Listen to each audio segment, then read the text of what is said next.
Bendiciones, mis hermanos, buenas tardes, buenos días, buenas noches. Bueno, como ustedes pueden ver, este es un espacio diferente en el cual estamos, realizando una grabación, recuperando un sermón que se predicó el pasado 26 de marzo. Este domingo 26 de marzo tuvimos algunos problemitas técnicos y no pudimos archivar para la iglesia local el sermón de la ley y el evangelio parte 2. Hoy estamos 10 de abril y estamos realizando esta grabación con el fin de poder tener la serie completa de la primera epístola a Timoteo por parte del apóstol Pablo.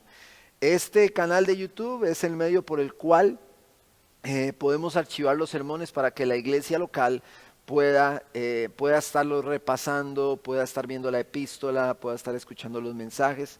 Y bueno, aprovechando esta ocasión tan diferente y un poco, digamos, informal acá en el lugar en el que estamos, quiero aprovechar para saludarles a todos los que nos ven en YouTube, a los que están escuchando el sermón, que tal vez no se congregan con nosotros, amigos, hasta compañeros pues, de trabajo. Un fuerte abrazo a todos. Pero bueno, estamos retomando este mensaje. Vamos a repetirlo con todo el gusto, con todo el amor, y creemos que en la gracia de Dios, a pesar de que esta es una grabación o una repetición, creemos que en la gracia de Dios, su palabra tiene muchísimo poder y va a ser de edificación, va a llevarnos al conocimiento de Dios en la faz de Jesucristo y va a ser de muchísimo aprovechamiento. Ese es nuestro deseo este día, pues, realizando este ejercicio. Así que, ¿qué le parece si usted ahí en casa o en el lugar en el que esté escuchando, usted va conmigo a la primera epístola del apóstol Pablo a Timoteo en el capítulo 1? Capítulo 1 de la primera epístola a Timoteo. Estamos en el tercer sermón de esta serie de la epístola y pues entramos en una parte muy importante que ahorita estaremos contextualizando un poquito. Dice el apóstol Pablo, y leo en la Nueva Biblia de las Américas, capítulo 1, verso 12. Doy gracias a Cristo Jesús nuestro Señor, que me ha fortalecido, porque me tuvo por fiel, poniéndome en el ministerio.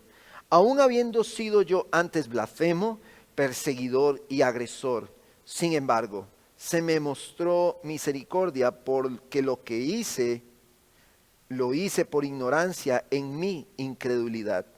Pero la gracia de nuestro Señor fue más que abundante, con la fe y el amor que se hallan en Cristo Jesús. Verso 15, palabra fiel y digna de ser aceptada por todos.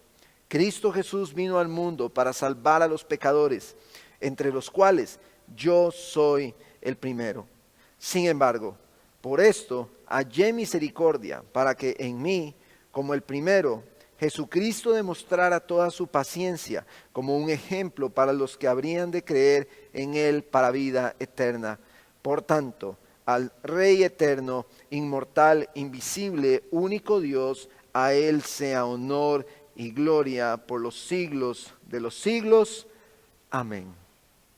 Para la época del 2008, el Señor me rescata a mí, rescata a mi esposa, que en ese momento era mi novia, nos rescata de ese mundo lleno de fango, de ese mundo lleno de pecado. Padecía yo en aquel entonces de depresión, era una persona vulgar, soez, estaba muerto en mis delitos y pecados, vivía conforme a las pasiones de mi concupiscencia, vivía bajo la esclavitud de Satanás, según yo disfrutando la vida, según yo gobernado por mí mismo, haciendo lo que yo quería. Pero claramente la palabra nos enseña que nosotros no estamos gobernando nuestras vidas, sino que siempre somos esclavos de alguien, o somos esclavos de Cristo, o somos esclavos de Satanás. En aquel entonces yo era esclavo de Satanás.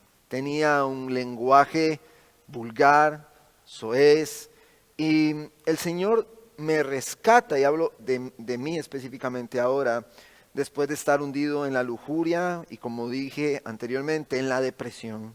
A pesar de que como joven hacía lo que quería y tenía lo que quería como joven según mis placeres, esto no era suficiente para satisfacer aquellos conflictos, aquellas inseguridades en las que me encontraba. Pero sin embargo, a pesar de todo eso, el Señor me rescató y se cumplió en mi vida lo que dice 2 Corintios capítulo 5, verso 17, que de modo que si alguno está en Cristo, nueva criatura es. Las cosas viejas pasaron, ahora han sido hechas nuevas.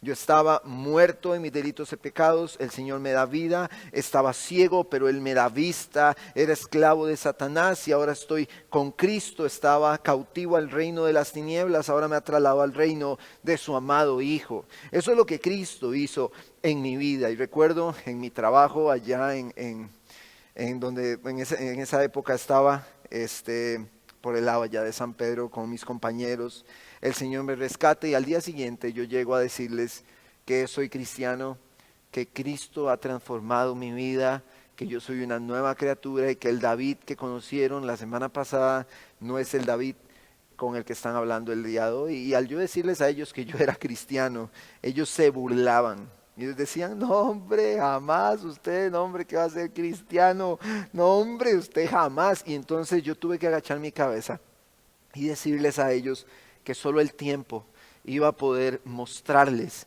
que en realidad Cristo me había transformado y que Él vivía en mí ahora.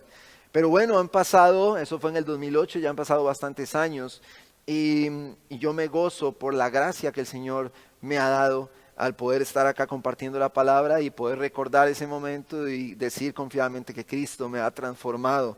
Yo oro igual por todos mis compañeros de trabajo, pero yo sé que ellos ya tienen claro que de verdad Cristo me transformó y eso es para su gloria.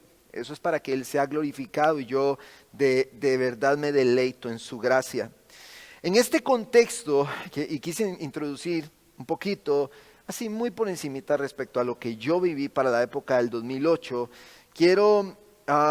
lo traje o quería resaltarlo porque Pablo habla algo similar respecto a lo que a él le sucede, como Cristo a él lo transformó. Pero antes de llegar a este punto, esta sección del día de hoy, quisiera que contextualicemos un poco.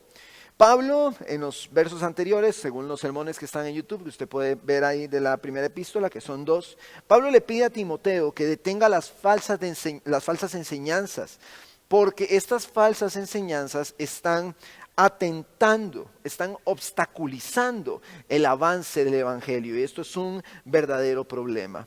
Como consecuencia, el apóstol Pablo de estar bajo el gobierno de Cristo, podemos ver que no solo Pablo está bajo este gobierno, sino que Timoteo está bajo este gobierno y que la iglesia está bajo este gobierno. A la luz de esta verdad, según lo que vimos en los sermones anteriores, Timoteo debe restablecer el orden en la iglesia. Se había armado un caos con falsos maestros y se estaban dando muchos desórdenes.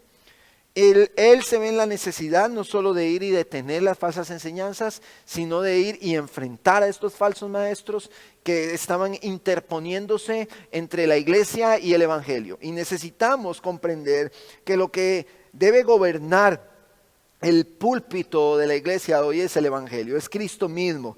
Y estos estaban discutiendo, dice Pablo, que estaban hablando sobre cosas que no entienden, haciendo referencia a la ley, según lo que vimos en el sermón anterior, y algunas otras cuestiones ligadas a ella, pero ellos no entendían de lo que hablaban. Entonces, hay tres aspectos que Timoteo iba a lograr deteniendo estas falsas enseñanzas. Uno, eliminar todas las discusiones infructuosas producidas por la ignorancia de aquellos falsos maestros. El segundo punto que iba a darse era que iban a poder dedicarse a lo que corresponde a la edificación de Dios, que es por fe. Y el tercer punto, iban a poder dedicarse a predicar el evangelio que Pablo claramente dice que le ha sido encomendado en el verso 11. Pablo le expresa a Timoteo la importancia que tiene la ley y cómo ésta debe ser usada de manera correcta. Eso es lo que Pablo le está diciendo en los versos anteriores, en contraste con los falsos maestros. En contraste con los falsos maestros. Pablo, en este momento de la epístola, está haciendo esa demarcación. Él dice, ok, esto es lo que los falsos maestros están enseñando, esto es lo que está sucediendo con ellos, esto es lo que debes detener, porque esto está obstaculizando el evangelio. Vemos la falsa doctrina o la falsa enseñanza, qué es lo que está haciendo, cómo se está llevando a cabo, qué es lo que está produciendo, pero en los versos del 12 en adelante, nosotros, o del 12 al 17, nosotros vamos a ver la otra cara de la moneda, el evangelio que le ha sido comisionado al apóstol Pablo. En relación a esta comisión del apóstol Pablo, Pablo también le expresó inclusive a los romanos en la carta a ellos, el deseo que tiene de compartir el evangelio según se le encomendó. En Romanos capítulo 1, verso 14, Pablo dice, tengo obligación tanto para con los griegos como para con los bárbaros, para con los sabios como para con los ignorantes. Así que por mi parte, ansioso estoy de anunciar el evangelio también a ustedes que están en Roma. Porque no me avergüenzo del evangelio, pues es el poder de Dios para salvación de todo el que cree, del judío primeramente y también el griego. Porque en el evangelio la justicia de Dios se revela por fe y para fe, como está escrito, mas el justo por la fe vivirá. Ahora, hermanos, la transformación del hombre es algo sobrenatural. La transformación del hombre es la manifestación del evangelio y su poder en su corazón, en el corazón de él. En Efesios capítulo 2, verso 10 dice que somos hechura suya, creados en Cristo Jesús para hacer buenas obras. Hermanos, somos una obra creativa de Dios. Él nos ha regenerado, nos ha transformado. Y esto no funciona, esto no es que Él nos transformó, que Él nos regeneró. O sea, esto es, y nos regeneramos, nos destransformamos. No, Él nos transformó, Él nos hizo nuevas criaturas y todas las cosas viejas pasaron.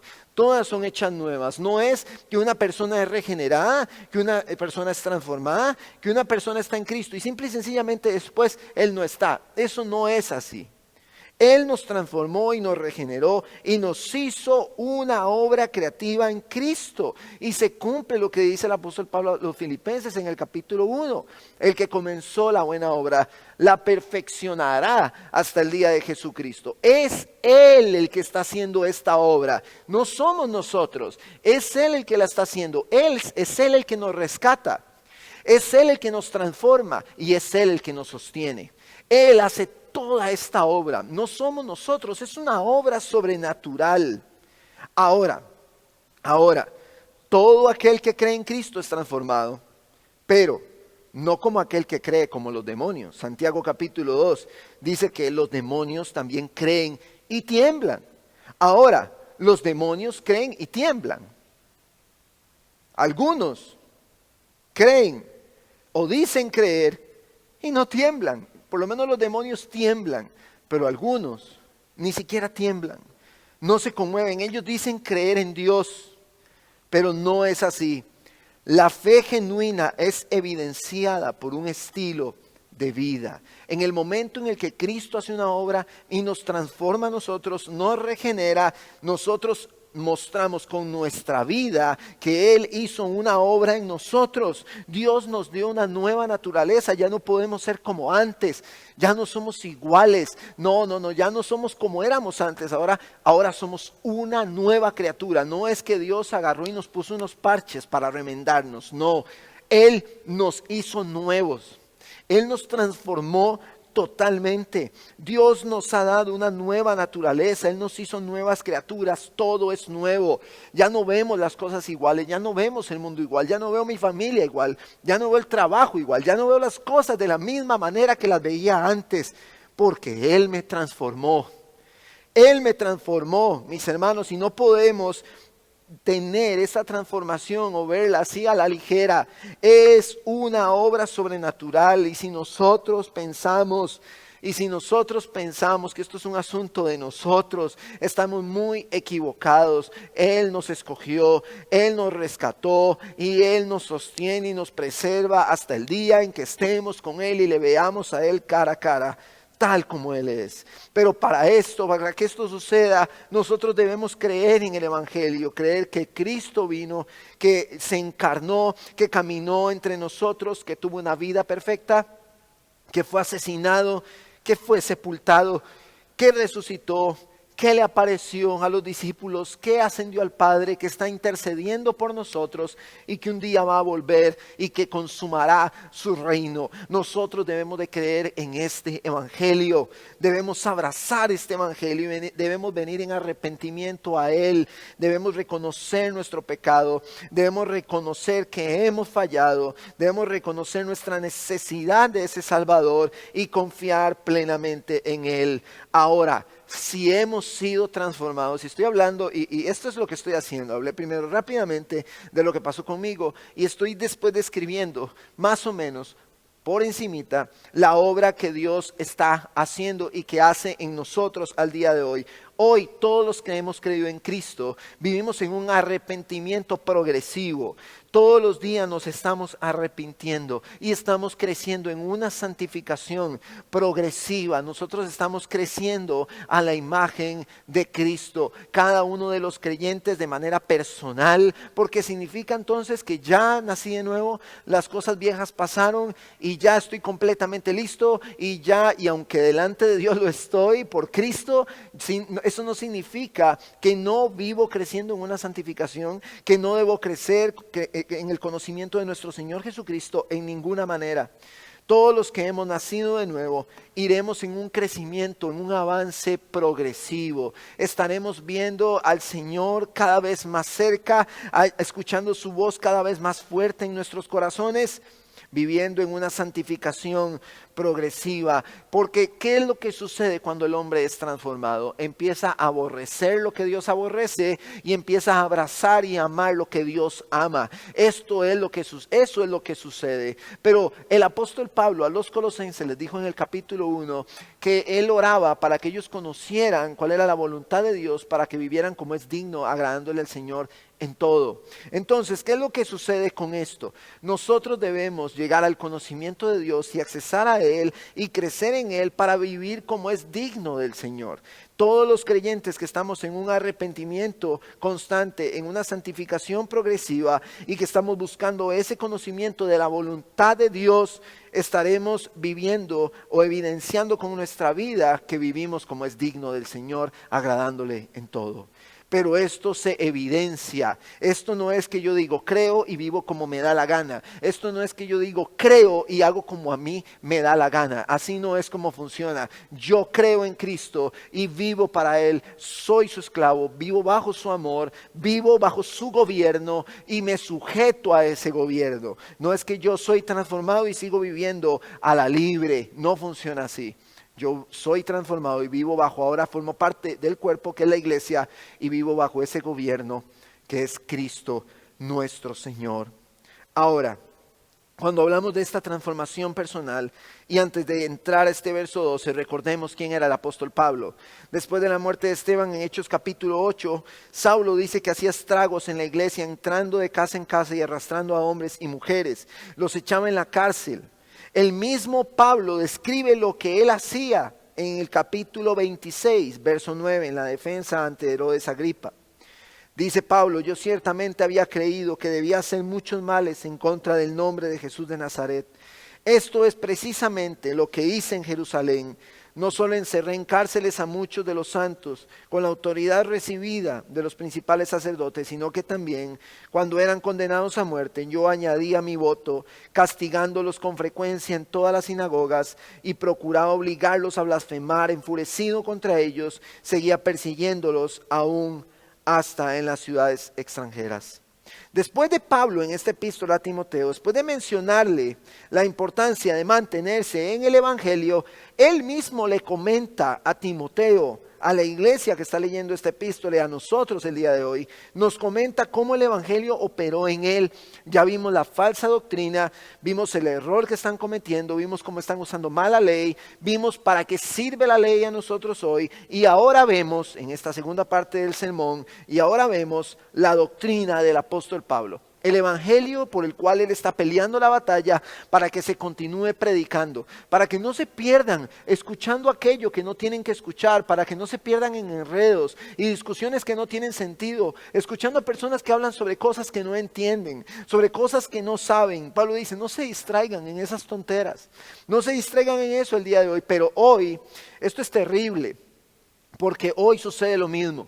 Hay muchos falsos maestros que de un momento a otro se empiezan a convertir en muy místicos, y aquel que tiene comezón de oír le gusta todo lo que es místico y lo que más o menos es oscuro, que solo a algunos les es revelado, y entonces empiezan con esa comezón de oír a escuchar a estos falsos maestros que les hablan algo diferente. Ya Cristo no es suficiente, la cruz no es suficiente, ver nuestro pecado no, para ver a Cristo nuestro Salvador no, ya eso no, necesitamos escuchar algunas otras cosas místicas que me llevan a mí a tener experiencias y sensaciones emocionales y me distraen del evangelio de nuestro Señor Jesucristo. Muchos están en esta condición, y los falsos maestros están en las tarimas de muchas iglesias con un micrófono como este, con una cámara como esa, hablándole a 2,000, 3,000, 4,000 personas acerca de cosas místicas, e inclusive están hablando sobre cosas que ellos no entienden. Y esto es terrible. Pero Pablo dice, no pierdan el tiempo en esto. Dejen eso a un lado, dejen esas palabrerías, dejen eso a un lado. Eso no es. Prediquen el evangelio. Y el evangelio, dice Pablo, operó en mí de esta forma. Verso 12. Doy gracias a Cristo Jesús nuestro Señor, que me ha fortalecido porque me tuvo por fiel poniéndome en el ministerio. Entonces, para iniciar esta sección, desde el verso 12, vamos a tocar nuestro primer encabezado. La gratitud caracteriza a aquel que ha sido transformado por Cristo. Aquel que tiene un corazón agradecido lo tiene porque es una característica de lo que vamos a ver, es una característica que tiene todo aquel que ha sido o ha experimentado la obra de Cristo en su vida. ¿Por qué muestra Pablo gratitud? ¿Qué podemos ver ahí? Acá vemos que Cristo lo ha fortalecido. Cristo le ha dado las fuerzas para llevar a cabo su tarea por mandato, según él comentaba en los primeros versos de esta epístola. A aquellos que Dios llama, él mismo les da la fortaleza, hermanos, física y emocional para mantenerse firmes en la batalla. El mismo Señor los manda a una batalla. Pero veamos hoy a un atleta, tal vez un competidor de boxeo, de alguien que emprenda una batalla campal para defender un título, para buscar una corona. Si este competidor, si este boxeador no ha sido preparado, si no está fuerte, si no está en condiciones apropiadas, él no puede pelear. Sin embargo, Pablo está diciendo, las fuerzas a mí no me las dan los hombres, a mí las fuerzas no las tengo en mí mismo, a mí Cristo es el que me ha fortalecido. Él es el que me da la fuerza, y Cristo le da a Pablo, según vemos en este verso, todo lo necesario para ejercer su ministerio. Otra característica importante que vemos acá es que es Cristo mismo el que lo ha puesto a él en el ministerio. Efesios capítulo 4, versos del 7 al 13, dice que el mismo Cristo constituyó a algunos apóstoles, a otros profetas, pastores, evangelistas y maestros. Hermanos, Pablo fue puesto por Cristo, y todos los maestros, pastores que hoy sirven con fidelidad al Señor, lo hacen no solo por la gracia de Dios, sino porque el mismo Cristo los ha puesto y el mismo Cristo los fortalece. Él les continúa dando las fuerzas. No está en ellos mismos, no está en su cuerpo, no está en su dieta, no está en un entrenamiento físico que tengan. Cristo les da las fuerzas. Ellos se fortalecen en Él, ellos encuentran fuerza en Él. Todos aquellos que ejercemos el ministerio para la edificación del cuerpo somos puestos por Cristo. Todos aquellos que estamos predicando el evangelio, sea donde sean que estén los hermanos que predican, pastores, maestros que enseñan, todos somos puestos por Cristo, todos. Y yo le preguntaba ese día a la iglesia, ¿qué sentiríamos si entrara por aquí el presidente de la República y nos pidiese hacer algo? Diríamos, wow, me lo pidió el presidente de la República de Costa Rica. Y yo me sentiría halagado porque el presidente me pidió a mí que yo hiciera algo que él me encomendó a hacer. Pero a nosotros no nos ha puesto ni el presidente de una nación, ni un rey de una nación, ni un gobernador, ni un alcalde. A nosotros nos ha comisionado el mismo Rey de Reyes y Señor de los señores, el que es la imagen de Dios, en el que subsisten todas las cosas. El mismo Cristo nos ha puesto en el ministerio. Y Pablo está diciendo, Él me puso en el ministerio, Él me llamó, Él me puso aquí y Él me fortalece. Él es mi fuerza, Él es el que me ha sostenido hasta este momento. En Él yo encuentro esa fortaleza y Él me puso, dice el apóstol Pablo, por fiel en el ministerio. Me tuvo, por fiel poniéndome en el ministerio. Él lo fortalece y Él lo pone en el ministerio. Verso 13. Aún habiendo sido yo, dice Pablo, antes, blasfemo, perseguidor y agresor. Y esto nos lleva a nuestro segundo encabezado. El pasado no limita la obra de Cristo en el corazón del hombre. Cristo salva, hermanos, al pecador. Entendamos esto. El perseguidor, el blasfemo y el agresor, todos estos pecados, todas estas faltas, no limitó el poder de Cristo. Él puede perdonar tus pecados. Él puede perdonar los pecados que nosotros cometemos. Y no solo eso, sino que Él nos llama, Él nos da fuerza y nos pone a su servicio. Él nos sostiene en ese servicio y nos continúa fortaleciendo. Veamos nuestro pasado, a los que el Señor nos ha rescatado. Nuestro pasado no es muy lindo. Está lleno de lujuria, de odio, de ira, de rencor, de envidias, de avaricia, de celos, de contiendas. Está lleno de todo eso nuestro pasado, de mentira, de engaño, de hurto. De eso está lleno nuestro pasado. Pero Cristo nos ha hecho nuevas criaturas. Hoy confiamos en su gracia, en que Él nos ha transformado. Pablo dice que era un agresor, y quiero leer la definición de este agresor o injuriador. Dice que denota que la persona es conducida por la violencia y el menosprecio por los demás para maltratarlos. Verlos humillados y sufriendo a esta persona le produce placer. Pudiéramos incluso llamar a este agresor o injuriador sádico, si fuera el caso. Así que es necesario que veamos esto. Pablo era una persona que disfrutaba ver el sufrimiento de los cristianos. Él no solo los hacía sufrir, Él disfrutaba verlos sufrir. Él disfrutaba verlos encarcelados. Él disfrutaba entrar a las casas y sacarlos de allí. Él disfrutaba obligarlos a blasfemar, e inclusive hasta lleno de ira, la cual me imagino disfrutaba, hacía que o pretendía hacer que ellos blasfemaran. Entonces, a la luz de lo que Pablo era, un asesino, un mentiroso, un engañador, un agresor, violento, lleno de menosprecio por aquellos que perseguía, seguimos leyendo en el verso 13. Sin embargo, se me mostró misericordia porque lo hice por ignorancia en mi incredulidad. Era un ignorante que no tenía el conocimiento, era un erudito formado a los pies de Gamaliel, pero él dice era un ignorante. Él tenía la cabeza llena de ley, él tenía todo el conocimiento y toda la teoría, pero era un ignorante. Porque muchos hoy tienen su cabeza llena de conocimiento y tienen toda la información aquí, pero les falta conocimiento. No es un asunto esto de tener una enciclopedia en nuestra cabeza, ni conocernos la Biblia desde el Génesis hasta el Apocalipsis de memoria, sino que se trata de poder ver a Cristo, de poder vivir como Cristo, de poder vivir para Cristo, de poder reflejarlo con nuestro estilo de vida, reflejar que Él nos transformó. No es saberse esto de memoria, no es llenar nuestra cabeza, no se trata de eso, se trata de vivir como Cristo, se trata de amar como Cristo, se trata de vivir para Él. Dice que era un incrédulo y que lo que hacía lo hacía porque no tenía conocimiento. Todo lo que hicimos, dice que el incrédulo, dice que es una persona que no cree con facilidad y a la ligera. Él tenía por poco lo que los cristianos predicaban.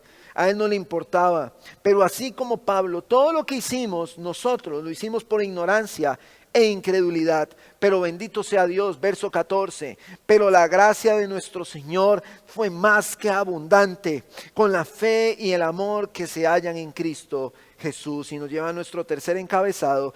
Cristo es la fuente de la gracia. La fe y el amor operan en el hombre como parte de esa gracia.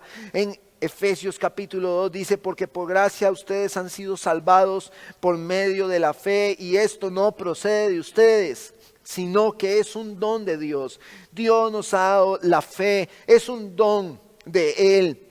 Y no estoy hablando de una fe humana, no estoy hablando de la fe que una persona le tiene a una estatua, no estoy hablando de la fe que una persona le tiene a otra persona, estoy hablando de una fe salvífica, de una fe que solo Dios puede dar, que opera por medio del Espíritu Santo para poder comprender y creer que Cristo es nuestro Señor y que Cristo es nuestro Salvador. Esta fe sobrenatural que nos salva no está en el hombre, sino que ha sido dada por Dios para nuestra salvación. Y continúa, y leo en el verso 5 del capítulo 5 de Romanos. No lo busque, yo se lo leo ahí donde usted está. Dice, la esperanza no desilusiona, porque el amor de Dios ha sido derramado en nuestros corazones por medio del Espíritu Santo que nos fue dado. La gracia, hermanos, fue más abundante que el pecado. La gracia no se ve limitada por el pecado. Puede haber muchísimo pecado y podemos decir, sí hemos pecado, pequé, hice esto, adulteré, mentí, engañé, robé, codicié, tuve envidia, celos, iras, tuve todo eso. Pero la gracia del Señor, dice Pablo, fue más que abundante. Porque donde tenemos nosotros pecado, allí por medio del Evangelio puede sobreabundar la gracia y traer salvación a aquel que cree. Y recuerdo la ilustración de Bryan Chapell allá en Gracia Soberana en Juárez. Él decía, el hombre no puede quitar su pecado. Es como tener la camisa sucia y tener las manos sucias, lleno de barro mi camisa y mis manos con barro, y tratar de quitarme mi pecado con mis manos llenas de barro y quitarme mi lodo y me embarro más. Nosotros estamos limitados. Nosotros no podemos quitarnos el pecado. Por más que nosotros queramos eliminarlo con nuestras fuerzas, no podemos. Nosotros estamos limitados, pero Cristo no lo está. La sangre de Cristo limpia todos los pecados, limpia multitud de pecados. Él nos limpia a nosotros y nosotros debemos confiar en eso, debemos confiar en esa obra, en que nosotros estamos limitados, pero Cristo nos quita el pecado. Y Pablo está diciendo, yo era un agresor, yo disfrutaba ver a aquellos sufrir, yo disfrutaba verlos correr, yo disfrutaba matarlos, encarcelarlos, y hasta me enojaba para que blasfemaran. Yo era así, pero la gracia de Dios fue más que abundante.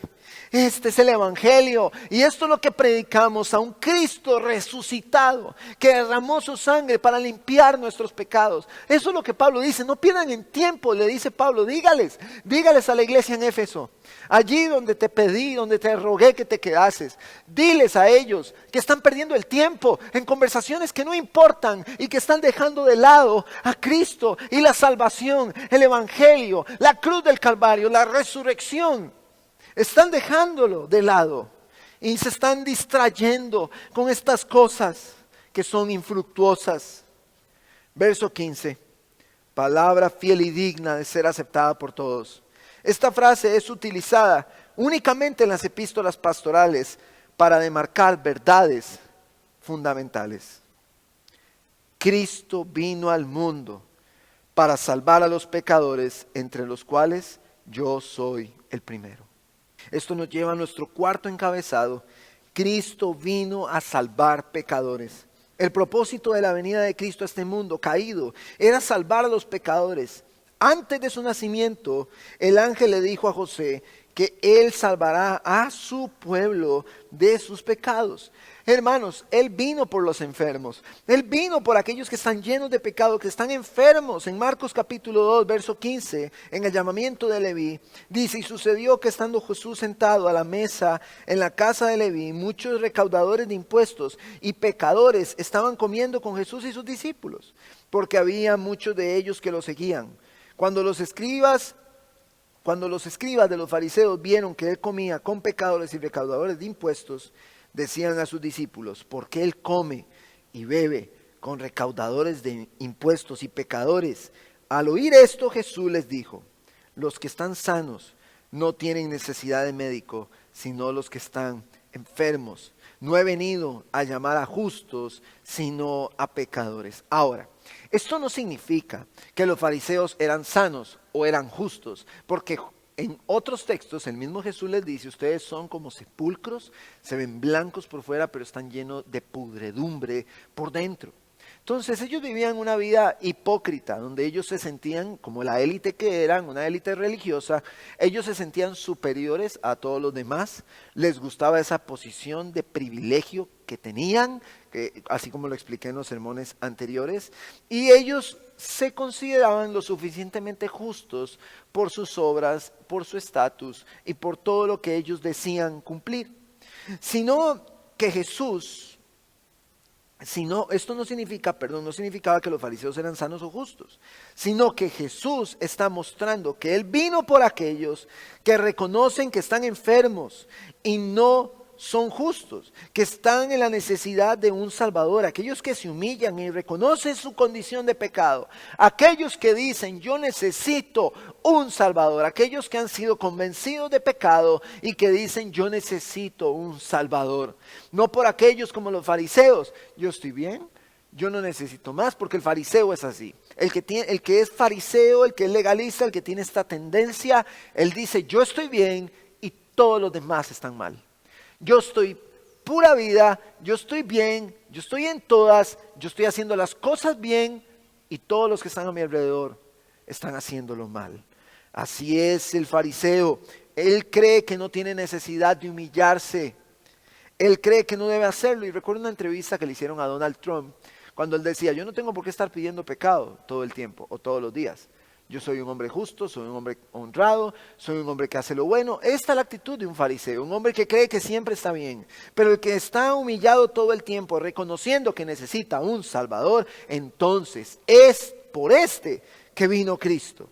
Entonces, vamos a ver, ¿cuál es el requisito que debe tener aquel para alcanzar misericordia delante de Dios? Reconocer que necesita a Cristo, reconocerlo. Pablo se colocó él como el primero. Era no solo blasfemo, sino perseguidor de la iglesia. ¿Y qué podría ser peor para los creyentes en una época de persecución como un blasfemo, como un perseguidor que estaba asesinándolos? Esto era lo peor, y Pablo dice: yo era el peor, el primero de todos, yo como el primero. Pablo siendo así un buen ejemplo de lo que Dios puede hacer en el corazón del hombre. Tal punto de vista de sí mismo, coinciden algunos comentaristas y teólogos, tal punto de vista de sí mismo también sirvió para que Pablo se mantuviera humilde y agradecido. Pablo plantea el motivo de esto. Verso 16. Sin embargo, por esto hallé misericordia, para que en mí, como el primero, Jesucristo demostrara toda su paciencia, como un ejemplo para los que habían de creer en Él para vida eterna. Ahora la pregunta es: ¿tuvo paciencia Dios o Cristo mismo con Pablo? Por supuesto que sí. Pero también, si analizamos, ¿no tuvo Cristo también paciencia con nosotros? Antes de que el Señor me rescatara, yo odiaba a los cristianos, odiaba a la iglesia y no quería absolutamente nada con Dios. Yo crecí en un ámbito legalista, donde desde niño solo tenía reglas. Crecí en un tipo de iglesia donde estaban más preocupados por las reglas que por mostrarnos la necesidad de un Salvador. Estaban más preocupados, la iglesia de hace algunos años estaba más preocupada por seguir un montón de rituales y reglas puestas por hombres que por mostrarle a los niños la necesidad que tienen por su pecado de un Salvador. Esto hizo que yo odiara la fe y que odiara la iglesia y que odiara todo. Y en un momento determinado, como comentaba ahora mi esposa, me dijo, ¿usted no cree que ocupamos de Dios? En aquel tiempo éramos novios y yo me molesté mucho con ella. Yo me enojé y yo le dije, ¿cómo se le ocurre? Jamás. Yo me caracterizaba por no ser de agrado para muchos inclusive en la congregación me dicen, pastor, es que usted antes sí me caía mal. Y yo logro entender hoy por qué. Yo sé que no era del agrado por mi pecado, mi rebelión, mi altanería. Sin embargo, la gracia de Dios fue más que abundante. Y todavía el día de hoy, estando en Cristo, la tortilla da vuelta.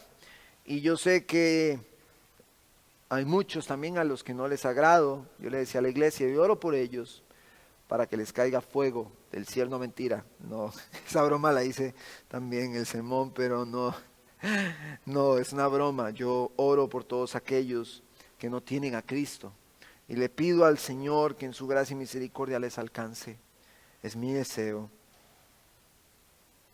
Pablo nos muestra cómo esto es aliento, no solo para los que escucharon predicar en aquel momento, no solo para la iglesia de Éfeso, no solo para Timoteo, sino para los que al día de hoy leemos la palabra, los que estamos escuchando el mensaje de salvación. En Pablo vemos la paciencia que Cristo puede tenerle a un hombre. Él es un ejemplo para todos aquellos que habrían de creer en la historia. Pablo es un ejemplo para nosotros hoy. Pablo es un ejemplo. El Señor nos rescató, el Señor perdonó nuestros pecados. Y si estás escuchando este mensaje, yo quiero que sepas que si logras ver tu pecado y ves que es mucho, si ves que es mucho el pecado, si logras ver la ley de Dios a la luz del sermón anterior y te das cuenta que eres mentiroso, que eres avaro, que eres maldiciente, que eres adúltero, que eres codicioso, que eres envidioso, si te das cuenta de todas estas cosas, entonces eres el candidato perfecto para que Cristo te salve, para que Cristo te transforme, para que Cristo te haga una nueva criatura y todas las cosas viejas pasen y todas sean hechas nuevas. Eres el candidato. Necesitas correr a Cristo. Necesitas correr a Él. En el verso 17 de este primer capítulo. Por tanto, dice Pablo, por todo esto que estoy mencionando, vamos a ver, Pablo está diciendo que los falsos maestros están haciendo esto, se están distrayendo el evangelio. Este es el evangelio, que Cristo vino a morir por los pecadores, que Cristo hizo todo esto en mi vida, que Él me transformó sin importar que yo era un injuriador, un agresor. Sin importar eso, Él me transformó, Él me restauró, Él me puso en el ministerio, Él me fortalece. Cristo hace toda la obra, Cristo opera en mí, Cristo es la fuente de la gracia que yo tengo. Entonces en el verso 17 dice, por tanto, por todo esto que Cristo hizo, al Rey eterno, inmortal, invisible, único Dios, a Él sea honor y gloria por los siglos de los siglos. Amén. Esto nos lleva a nuestro quinto y último encabezado. Cristo y su obra demandan una respuesta de alabanza. Por tanto, dice Pablo, por tanto, esto es importantísimo, el apreciar la obra de Cristo, su gracia en nosotros, debe producir una fuerte exclamación de alabanza. Todo aquel que ha sido transformado por Cristo vive alabando su nombre, vive agradecido con Él, vive gozándose en su presencia, gozándose y deleitándose en su gracia. Todo aquel que ha sido transformado vive de esta forma. Todo el creyente que ha sido transformado vive en alabanza, en adoración a su Señor. Pablo recibió misericordia, nosotros también. En Pablo se ve la paciencia de Dios, pero en nosotros también se ve. Muchos adoran a los políticos, adoran equipos de fútbol, levantan aplausos por ellos. Exclaman y les atribuyen a ellos cosas emocionantes y buenas para sus propias vidas. Pero aunque estas cosas son efímeras, son pasajeras, nosotros no adoramos a un Dios que nos da cosas efímeras, ni pasajeras, ni emociones intensas, un día a la semana. Nosotros no adoramos a un Dios así. Como en el fútbol algunos adoran a un equipo por ese ratico que les dio esa felicidad, esa celebración, y adoran a ese equipo, adoran a los políticos porque consideran que hicieron algo bueno por ellos y dicen es que si no fuera por ese partido, si no fuera por ese presidente, si no fuera por ese alcalde, y entonces atribuyen alabanza a estas cosas, y pongo estas dos solo como un ejemplo, aunque hay muchísimas otras más, pongo estas dos como ejemplo, pero nosotros no adoramos a un Dios que nos da sentimientos efímeros, que nos da emociones por un día a la semana. Nosotros no adoramos a un Dios que nos da cosas materiales y esa es nuestra satisfacción plena y nos da eso como una satisfacción plena. No, nosotros adoramos a un Dios que nos ha dado promesas eternas. Nuestra satisfacción está en Él, está en lo que Él es y en lo que Él ha hecho. Pablo le está diciendo a Timoteo, la iglesia está desordenada, vaya usted y ordene, vaya enfréntese con esos falsos maestros, ya quiten esas discusiones que les hacen perder el tiempo, quiten todo eso, no pierdan el tiempo en eso, vean el evangelio, vean al Salvador, vean quién es Él, y así este evangelio que les estoy diciendo, dice Pablo, operó en mí de esta forma y por esto le alabamos, y por esto bendecimos su nombre, y por eso le adoramos, porque Él nos rescató. Y quiero decir algo importante, Pablo sufría persecución, Pablo fue azotado, Pablo fue apedreado, Pablo fue golpeado y él está levantando una alabanza a Dios, porque la alabanza que él levanta a Dios no está condicionada por los elementos de nuestro entorno. La alabanza que nosotros levantamos a Dios no lo hacemos por cómo estamos, si tenemos o no. La alabanza que nosotros damos a Dios la damos por quién es Él y por lo que Él ha hecho por nosotros. Así que sale de nosotros esta alabanza, y recapitulo. La gratitud caracteriza a aquel que ha sido transformado por Cristo. El pasado no limita la obra de Cristo en el corazón del hombre. Cristo es la fuente de la gracia. Cristo vino a salvar pecadores. Cristo y su obra demandan una respuesta de alabanza. Cristo hace al hombre una nueva criatura en Él. Cristo cambia nuestra manera de pensar y con ello cambia nuestra manera de actuar. Cristo redirecciona nuestros deseos, que ya no se centran en nosotros, sino que se centran en su voluntad. Cristo, en su gracia, opera en nosotros y nos lleva en un crecimiento continuo hasta el día en el que estemos con Él. Si has pecado, si has fallado en el pecado, si has pecado deliberadamente, eres el candidato perfecto para ser rescatado por Cristo y su gracia. En esta sección de la epístola, Pablo le está resaltando a Timoteo cómo el evangelio operó en él. Y el mismo poder que operó en Pablo opera en su iglesia hoy. Así que nosotros, por la gracia de Dios, escuchamos el evangelio. Por su gracia nos somos fulminados delante de su presencia hoy. Por su gracia podemos deleitarnos en Él. Pablo está rescatando toda la obra de Cristo en Él, todo lo que Cristo hizo en Él, hablando acerca de cómo lo puso en el ministerio, cómo lo fortalece, cómo Él tenía un pasado oscuro, un pasado lleno de maldad, pero la gracia fue más que abundante. Y todo lo que Él hizo fue por ignorancia, fue por incrédulo. Pero la fe y el amor que están en Cristo operaron en Él.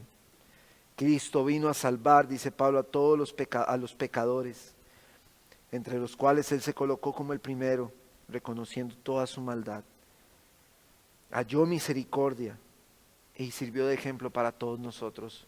Esto debe llevarnos a una profunda alabanza. Así que si estás escuchando este sermón, y yo sé que no estoy acá con la iglesia, solo nuestro hermano Gabriel está detrás de la cámara. Si estás escuchando este sermón, es necesario que te arrepientas y pongas tu fe en Cristo. Pide a Dios que te muestre el pecado, que te convenza de él, que te transforme, que te haga una nueva criatura y se cumpla lo que dice la palabra en los profetas, que ponga su temor en nosotros para que no nos apartemos de Él, que quite el corazón de piedra y ponga un corazón de carne. Y si somos la iglesia, recordemos que lo que Él ha hecho en nosotros da una respuesta en alabanza y en adoración. Así que vivamos con gratitud, vivamos alabando su nombre y deleitémonos en su misericordia, en su persona y en la obra que Él ha hecho para Él ser glorificado. Él le dijo a Timoteo: Timoteo, restablece el orden en la iglesia, pero restablécelo para que la iglesia se edifique, para que la iglesia crezca. Y cuando la iglesia cuando la iglesia crece y cuando la iglesia se edifica, cuando la iglesia vive en ese orden, Dios es glorificado. Y este es el fin de esto. Timoteo debía restablecer el orden por el bienestar de la iglesia, pero para que Dios fuera glorificado, porque la iglesia es columna y sostén de la verdad. La iglesia es la casa de Dios y debe estar en orden. Y así como vimos en los sermones anteriores, uno de los principales objetivos que la epístola tiene es restablecer el orden en la iglesia para que Dios sea glorificado y podamos predicar el evangelio y representar el gobierno de Cristo Jesús por medio de hombres que Él ha puesto para gobernar su iglesia para su gloria. Así que le animo en su casa donde usted esté escuchando este mensaje a que pueda ver a Cristo, a que pueda ver su obra en Él. Y quisiera que hoy cerrásemos, como no estoy personalmente orando, y usted ahí en su casa ore conmigo. Señor, está en este momento, en esta hora, yo quiero darte gracias, Señor, por este mensaje que me ha mostrado cómo tu Hijo Jesucristo es la fuente de la gracia, cómo Él hace nuevas todas las cosas y cómo nos transforma. Señor, yo te necesito del Salvador. Necesito, Señor, encontrar en ti, Señor, la salvación, la vida eterna. Sé que todo esto va a pasar, sé que mis emociones y sentimientos en su gran mayoría son efímeros, pasarán. Cielo y tierra pasarán, todo se acabará, Señor, pero el que hace tu voluntad permanece para siempre. Señor, yo quiero hacer tu voluntad, yo quiero vivir para ti, yo quiero que tú gobiernes mi vida. Señor, perdóname por mi pecado. Yo quiero ver a tu Hijo Jesucristo en la Escritura. Yo quiero deleitarme en Él. Yo quiero que Él sea suficiente para mí. Yo quiero su gracia en mi vida. Señor, te pido que perdones mis pecados y que por favor me lleves a ver a tu Hijo Jesucristo todo el tiempo.